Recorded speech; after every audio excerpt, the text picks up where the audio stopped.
मोदी जी, गर्मी का मौसम है और गर्मी भी बहुत तेज है। तो मैंने खेत में ही खटिया बिछा दी है ताकि ठंडक मिलती रहे और कहानी सुनाने और सुनने में आनंद आए। मोदी जी, आज जीवन पर से कोई कहानी सुनाना। हाँ भाइयों, मैं आपको जीवन की अमूल्य चीजों पर कहानी सुनाता हूँ। दोस्तों, जीवन की अमूल्य चीजें हैं भूख, प्यास, नींद और आशा। इसके बगैर जीवन जीना मुश्किल है। एक समय की बात है कि जब भूख, प्यास, नींद और आशा को घमंड आ गया था। सभी अपने आप को श्रेष्ठ, महान बता रही थी। वे चारों आपस में झगड़ रही थी कि मैं महान हूँ, मैं महान हूँ।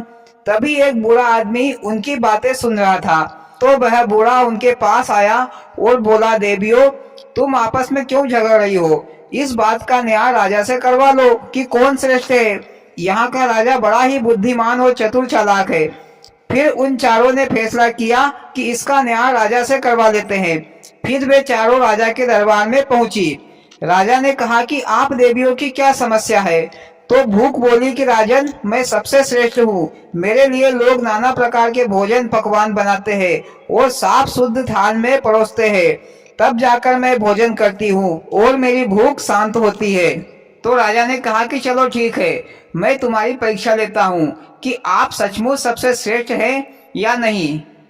फिर राजा ने अपने सैनिकों को आदेश दिया कि आज से कोई भी अपने घर में चूल्हा नहीं जलाएगा, कोई भी खाने के पकवान नहीं बनाएगा। ये घोषणा राजा ने पूरे राज्य में करवा दी। तो उस दिन किसी ने भी अपने घर पर चूल्हा नहीं जलाया, कोई भी खाने का सामान नहीं पकाया। दिन भर तो निकल गया, आधी रात हो गई। तो भूख को बहुत जोरों की भूख लगी।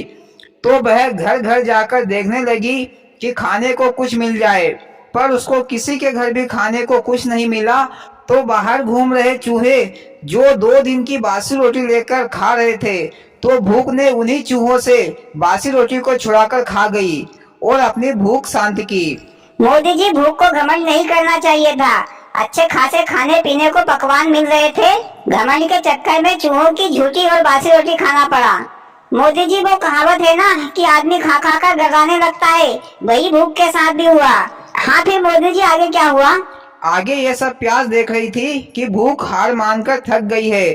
फिर प्यास राजा से बोली कि महाराज, मैं महान हूँ। तो राजा ने कहा कि तुम कैसे महान हो? तो प्यास बोली, महाराज, मेरे लिए लोग तालाब और कुएं खुदवाते हैं, कड़ी मेहनत करते हैं, फिर तालाब और कुएं से पानी लाकर घर के बर्तनों में इकट्ठा करते हैं, फिर मैं उसमें से पानी पीती हूँ और अपनी प्यास बुझाती हूँ। तो महाराज, मैं महान हूँ। फिर राजा ने सिपाहियों से कहकर सारे राज्य के घरों में रखा पानी फिकवा दिया, तालाब और कुओं पर पहरा बिठा दिया और ढिंढोरा पिटवा दिया कि कोई भी अपने घर में पानी भरकर ना रखे।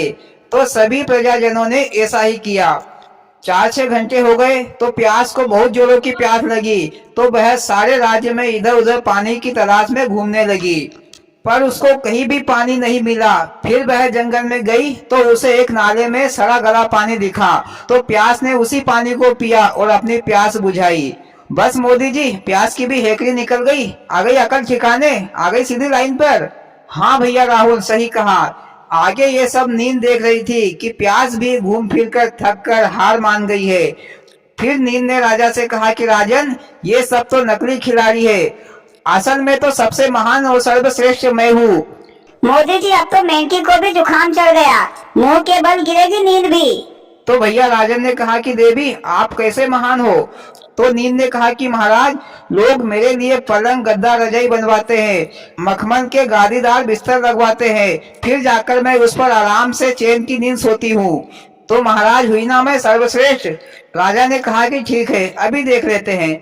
फिर राजा ने सैनिकों से कहकर सारे राज्य के पलंग और खटिया, बिस्तर, रजाई सब कुछ रखवा लिया और ये ढिंढोरा पिटवा दिया कि आज से अपने घरों में कोई भी बिस्तर ना बिछाए, कोई भी पलंग या खटिया ना बिछाए।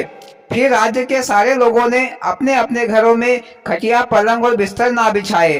रात हो गई, रात के 2-3 बज गए। तो फिर नींद को नींद सताने लगी। फिर वह इधर उधर घर घर जाकर बिस्तर, खटिया खोजने लगी, पर उसको कहीं भी बिस्तर लगा हुआ नहीं दिखा। तो वह थक हार कर रोड पर उबड़ खाबड़ जमीन पर ही सो गई। मोदी जी, रात के 2-3 बजे के बाद तो आदमी को नींद फेंक ही देती है, बिना सोए नहीं रह पाता आदमी। हाँ भैया, सही कहा, नींद के भी अरमान ठंडे हो गए। इधर ये सब आशा ने देखा कि नींद भी हार गई है। फिर आशा ने राजा से कहा कि महाराज, हकीकत में तो मैं ही महान हूँ। तो राजा ने कहा कि आप कैसे महान हो? तो आशा ने कहा कि महाराज, लोग कोई भी काम काज करते हैं तो एक आशा लेकर करते हैं कि मैं इतने पैसे कमाऊंगा तो ये सामान लूंगा, ये काम करूंगा तो मुझे ये फल मिलेगा। हर इंसान एक आस लेकर ही कोई न कोई काम करता है, चाहे आशा पूरी हो या ना हो, पर आशा पर ही सारा जीवन टिका हुआ है। तो महाराज, मैं बड़ी हूँ। फिर राजा ने अपने राज्य में सिपाहियों से कहकर ये ढिंढोरा पिटवा दिया कि कोई भी काम काज ना करे, मेहनत मजदूरी ना करे, कोई भी अपने मन में आशा का दीप न जलाए। फिर सारे राज्य में ऐसा ही हुआ। सभी ने काम काज, मेहनत मजदूरी सब छोड़ दी, लेकिन आशा तो इंसान को हर पल पल होती है। आशा बदलती रहती है। आशा से एक पल भी नहीं रहा गया। वह इधर उधर घूमने लगी कि कोई भी आदमी आशा लिए काम करता हुआ दिखाई दे, पर उसको कोई भी नहीं दिखाई दिया। पर आशा को नदी के किनारे एक बूढ़ा कुम्हार दिखाई दिया।